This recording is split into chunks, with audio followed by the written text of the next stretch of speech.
नमस्कार साथियों, आप सभी का स्वागत है आपके अपने YouTube channel UK target classes में। तो आज हम शुरू करने वाले हैं गोस्वामी तुलसीदास जी के भाग 4 को।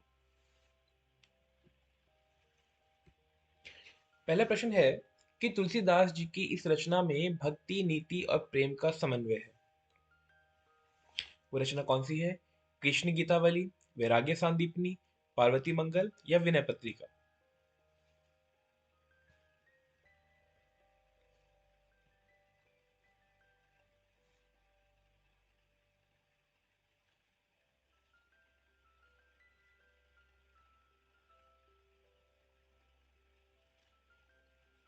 सही उत्तर है वैराग्य सांदीपनी। ठीक है।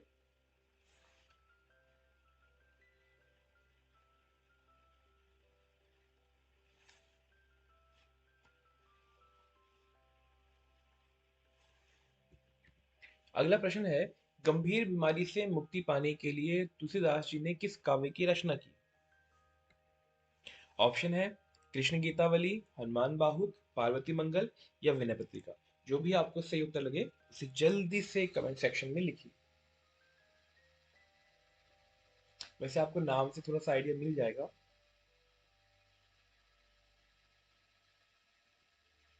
चलिए, सही उत्तर है बी, हनुमान बाहुक। आगे बढ़ते हैं। अगला प्रश्न है, रामचरितमानस के पहले टीकाकार कौन थे? टीकाकार वो होते हैं जो ट्रांसलेट करते हैं उससे ना, उसे कहते हैं टीका। तो ऑप्शन है पंडित राम गुलाम द्विवेदी, रामचरण राम प्रसाद दास, रामचरण दास, राम सहाय द्विवेदी। जल्दी से जो भी आपको सही उत्तर लगे उसे कमेंट सेक्शन में लिखिएगा।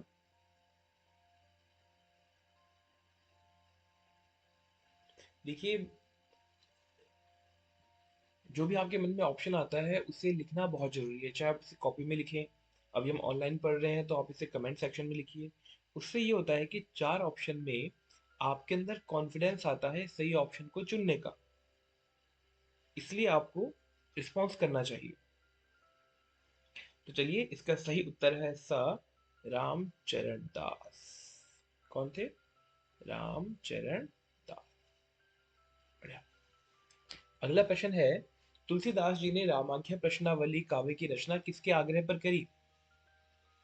रहीम जी के, सूरदास जी के, गंगाराम के या रसखान के?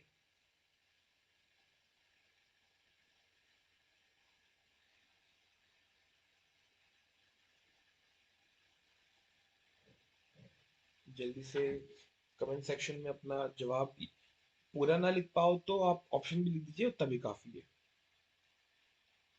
ठीक है। सही उत्तर है स, गंगाराम। क्या है? स, गंगाराम। अगला प्रश्न है, किस आलोचक ने रामचरितमानस को भारत का बाइबिल कहा? नामदास ने, उदय भान सिंह ने, उदय भानु सिंह के वास्तव में ये, आचार्य हजारी प्रसाद द्विवेदी, आचार्य रामचंद्र शुक्ल ने। जल्दी से सोचिए कि किस आलोचक ने रामचरितमानस को भारत का बाइबिल कहा?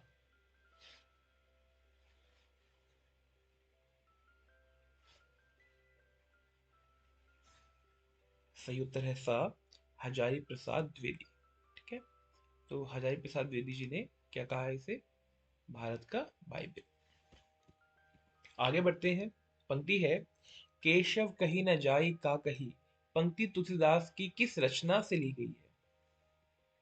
ऑप्शन है कृष्ण गीतावली, कवितावली, पार्वती मंगल, विनय पत्रिका। अगर आप थोड़ा सा सोचेंगे तो आप सॉल्व कर पाएंगे इसे।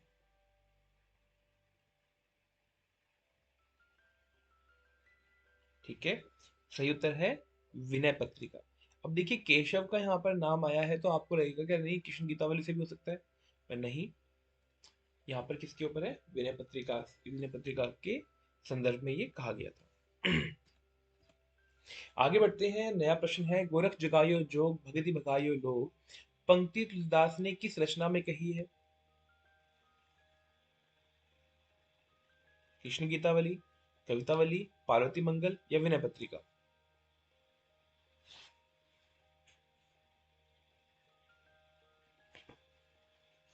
ठीक है। सही उत्तर है बी, कवितावली। अगला प्रश्न है, अवधेश के बालक चारी सदा तुलसी मन मंदिर में बिहरे, पंक्ति तुलसीदास ने किस रचना में कही?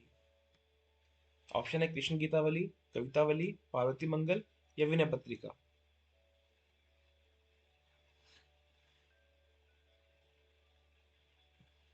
जल्दी से अपने उत्तर को कमेंट सेक्शन में लिखिए।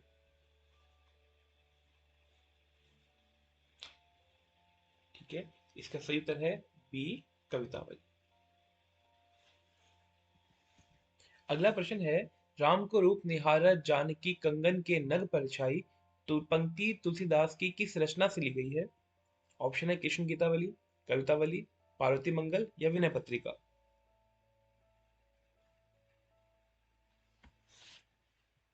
जल्दी से सोचिए, इसमें क्या हो सकता है इसका उत्तर। ठीक है, इसका सही उत्तर होगा ब, कवितावली। आगे बढ़ते हैं। प्रश्न है, जाके प्रिय न राम वैदेही तजिए कोटि बैरी सम, यद्यपि परम स्नेही है, तुलसीदास ने किसके लिए लिखा था? रहीमदास के लिए, रसखान के लिए, सूरदास के लिए, मीराबाई के लिए।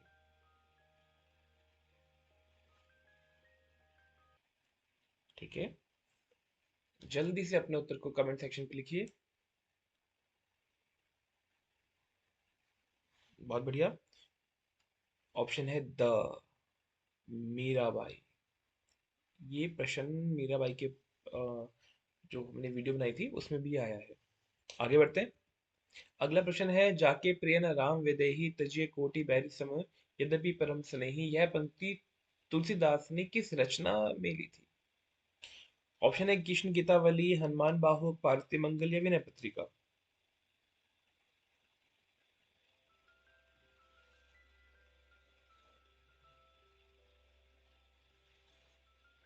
सही जवाब होगा इसका विनय पत्रिका। आगे बढ़ते हैं। अगला प्रश्न है, तुलसीदास जी ने सबसे पहले रामचरितमानस किससे सुनाई थी?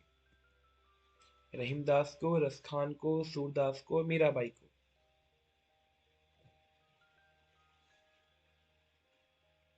जल्दी से अपने उत्तर को कमेंट सेक्शन पे लिखिए।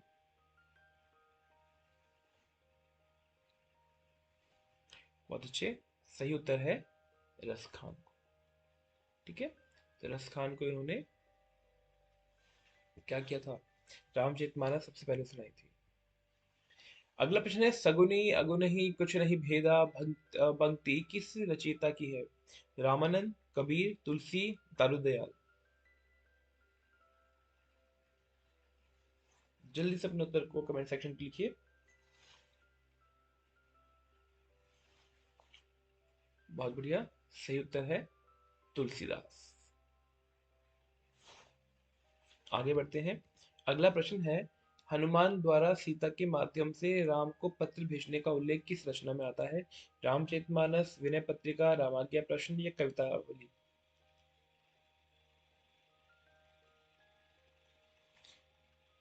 हनुमान द्वारा सीता के माध्यम से राम को पत्र भेजने का उल्लेख किस रचना में आता है? सही उत्तर होगा विनय पत्रिका। तो जितने भी आप इसमें प्रेजेंट में जितने भी नए हमसे जुड़े हैं आज इस वीडियो के माध्यम से, वो हमें सब्सक्राइब कर सकते हैं, और जो पहले से जुड़े हुए हैं वो हमें लाइक कर सकते हैं, अपने कमेंट्स हमें दे सकते हैं, अपना फीडबैक हमें दे सकते हैं, और इस वीडियो को जितना ज़्यादा हो सके अपने दोस्तों से शेयर भी कर सकते हैं। अगला प्रश्न है, तुलसीदास जी को रामचरितमानस की रचना में कितना समय लगा? 2 वर्ष 11 माह 7 दिन का, 2 वर्ष 7 माह 26 दिन का, 1 वर्ष 7 माह 26 दिन का, या 1 वर्ष 11 माह 7 दिन? इसे आप इंपॉर्टेंट क्वेश्चंस में से लेकर चलिए।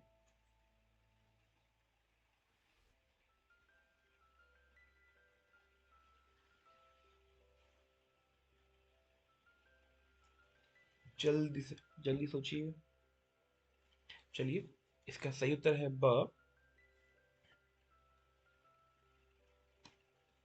2 वर्ष 7 माह 26 दिन। आगे बढ़ते हैं। अगला प्रश्न है, तुलसीदास जी की किस रचना में भ्रमर गीत परंपरा का निर्वाह हुआ? कृष्ण गीतावली, कवितावली, पार्वती मंगल या विनय पत्रिका?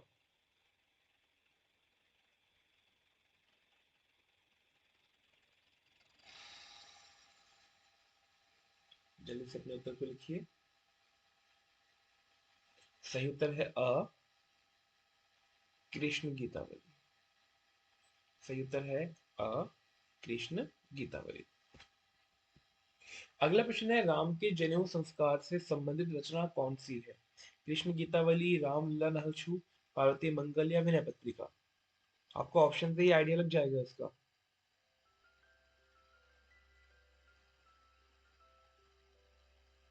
ठीक है, बहुत बढ़िया। सही उत्तर होगा बी, रामलला नहशु। अब जो रामलला के बारे में आ गया, यानी कि बचपन का रूप है, लल्ला लला लल्ला एक ही बात होती है। तो बस यहाँ से आप गैस कर सकते हैं कि जनेऊ संस्कार का वर्णन किसमें होगा। अगला प्रश्न है, तुलसीदास जी की दोहावली में कितने दोहे हैं? 573, 537, 357, 335? जल्दी से लिखिए, कमेंट सेक्शन में फटाफट से कमेंट करके अपने आंसर को दीजिए।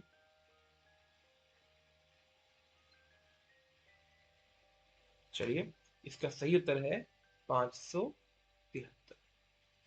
आगे बढ़ते हैं। अगला प्रश्न है, तुलसीदास जी की भक्ति किस प्रकार की मानी जाती है? जो तुलसीदास जी हैं उनकी भक्ति किस प्रकार की मानी जाती है? दास्य भाव की, साख्य भाव की, सख्य भाव, साख्य भाव, माधुर्य भाव या कोई नहीं?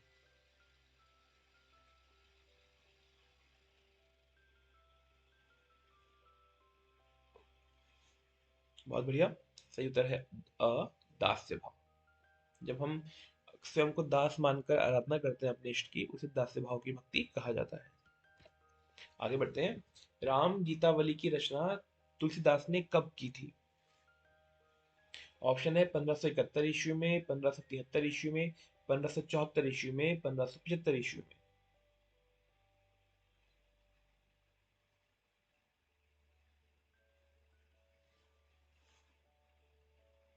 जल्दी से अपने उत्तर को दीजिए बेटा।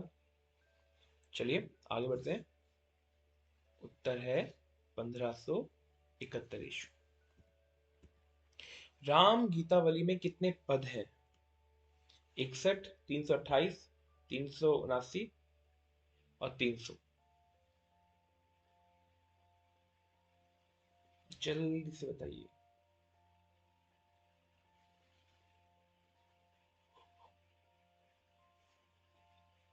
सही उत्तर है बी, 328। आगे बढ़ते हैं। कृष्ण गीतावली में कितने पद हैं? 61, 279, 300, 328?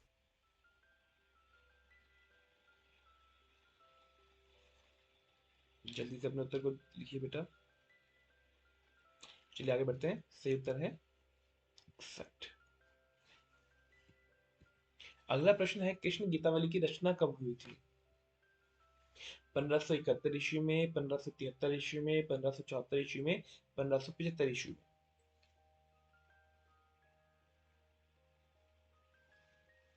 जल्दी से ऑप्शन लिखिए बेटा कमेंट सेक्शन में।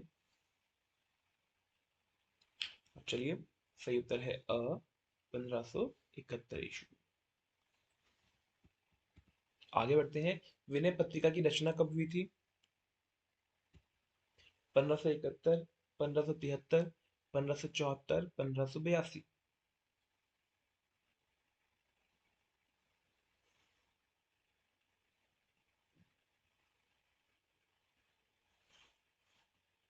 सही जवाब है द 1582।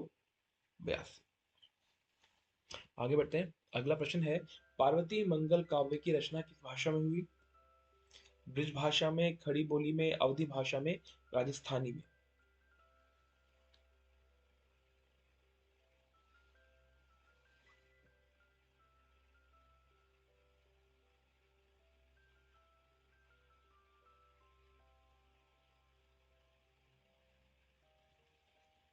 ठीक है, इसका सही उत्तर है अवधी भाषा में।